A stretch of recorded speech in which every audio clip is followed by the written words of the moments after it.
Before the sun had fully risen, the small town was already awake to a familiar sound. The church bell rang softly, not loud enough to startle, but steady enough to remind everyone that a new day had begun. The narrow streets were still damp from the night air, and faint light spilled from the windows of modest homes built close together, as if leaning on one another for support.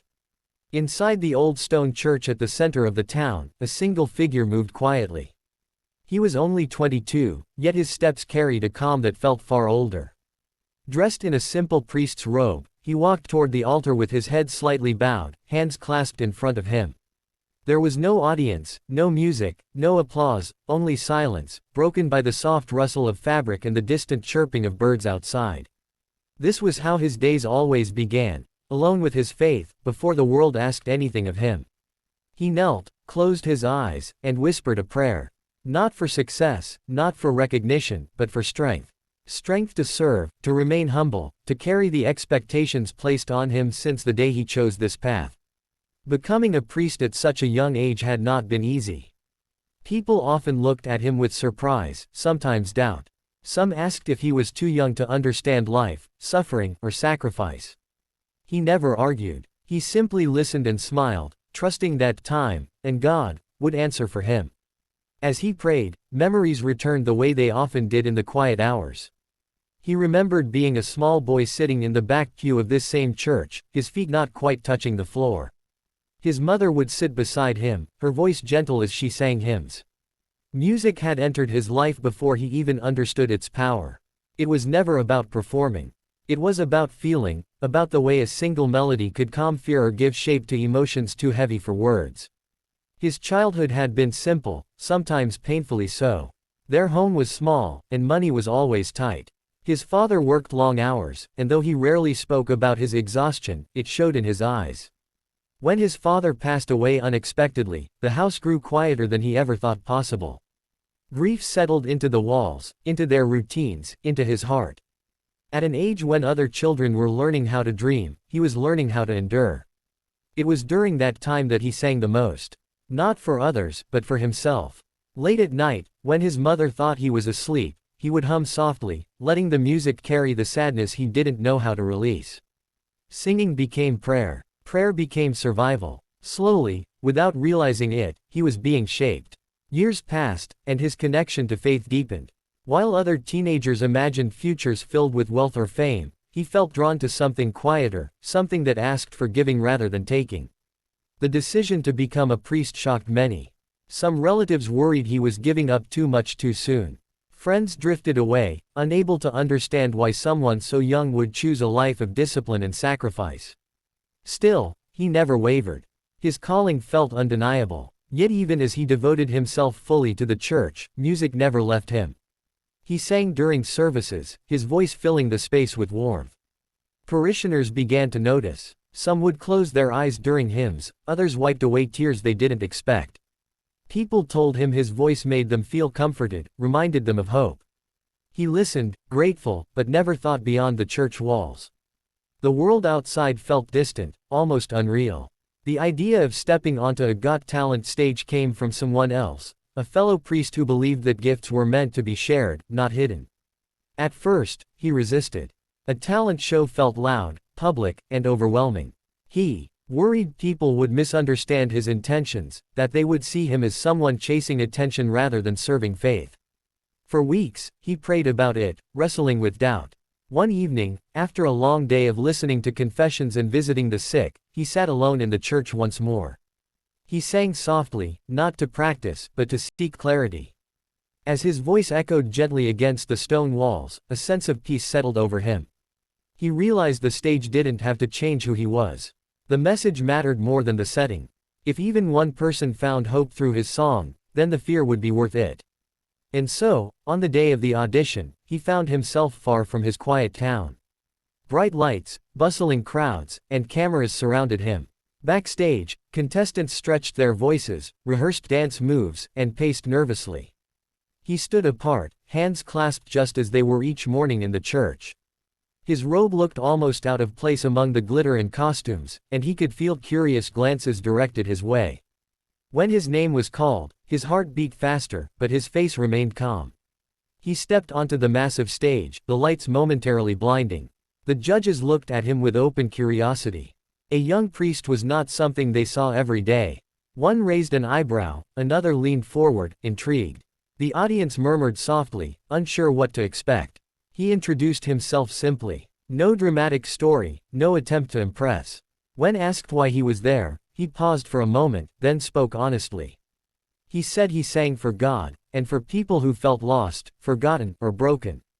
His voice did not shake. It carried the same quiet conviction he brought to every prayer. As he stood there, waiting for the music to begin, the noise of the theater faded from his mind. In its place was the image of the small church back home, the early morning light, the sound of bells, and a little boy humming in the dark to ease his pain. He took a breath, not as a performer, but as a servant ready to share what had been placed in his heart. The judges nodded, still uncertain. The audience grew silent. And in that moment, just before the first note, the world leaned in, about to witness something no one had expected from a 22-year-old priest who had spent his life learning how to turn faith into song. The first note did not arrive with force or drama. It came softly, almost cautiously, as if it were testing the air of the vast theater.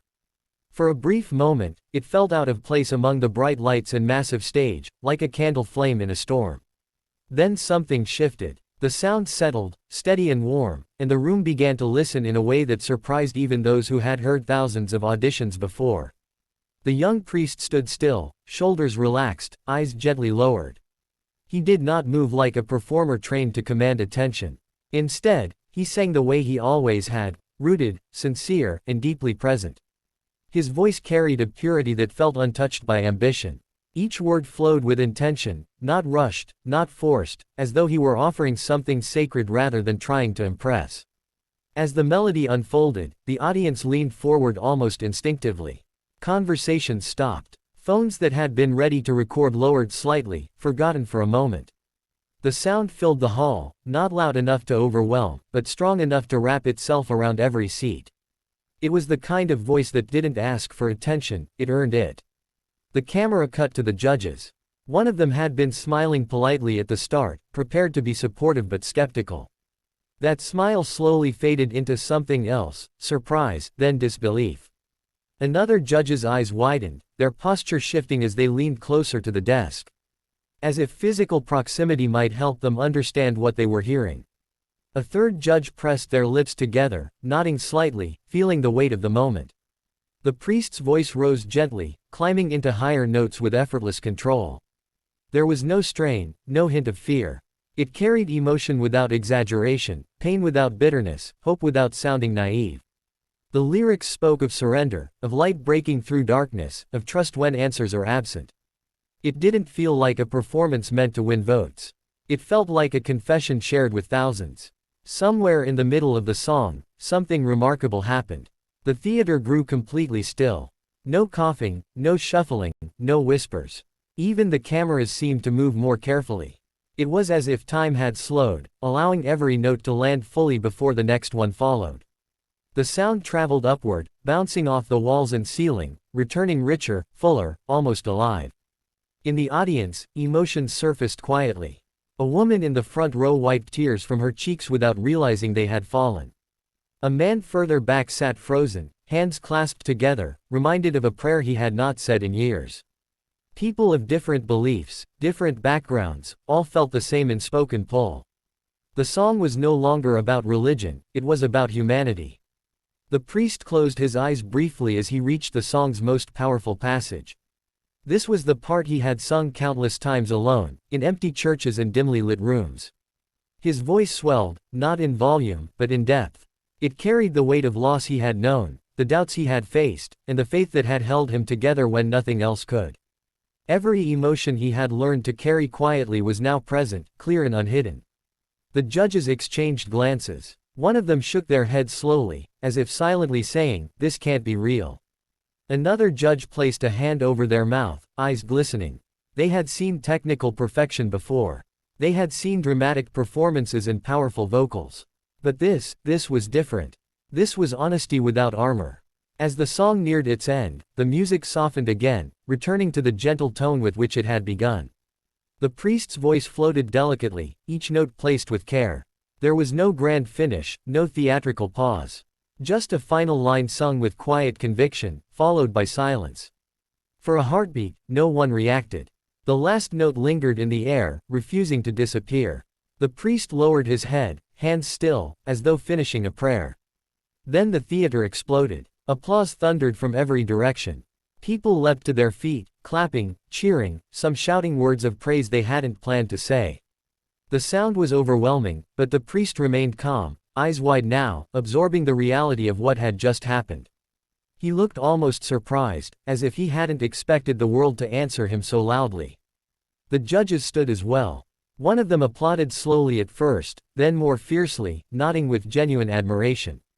Another wiped away tears openly, no longer concerned about the cameras. When the applause finally began to fade, the priest looked up, his expression humble, grateful, and slightly overwhelmed.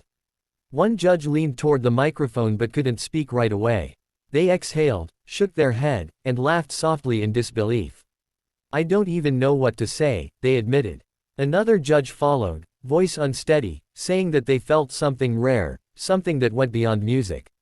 They described it as peace, as healing, as a moment they would never forget. The priest listened quietly, hands folded once more. He didn't smile broadly or celebrate. He simply nodded, eyes shining, as if acknowledging that the song had gone exactly where it was meant to go. Expected. It rolled through the theater in waves, rising and falling, refusing to fade away. The young priest stood at the center of the stage, the lights still bright above him, yet his posture remained unchanged, head slightly bowed, hands gently clasped, as though he were still standing at the altar of his small hometown church. The noise around him was thunderous, but inside, there was a surprising calm. He felt overwhelmed, yes, but also deeply grounded, as if something greater than the moment itself was holding him steady. When the applause finally softened enough for voices to be heard, one of the judges leaned forward, resting both hands on the desk. For a few seconds, they simply looked at him, searching for the right words. The audience waited in silence, sensing that what came next mattered almost as much as the song itself. "I've heard incredible singers on this stage," the judge began slowly, their voice still tinged with emotion. "But what you just did, that wasn't about vocal technique or performance. That was about truth." They paused, swallowing hard. "You didn't sing to impress us. You sang to remind us of something we've forgotten."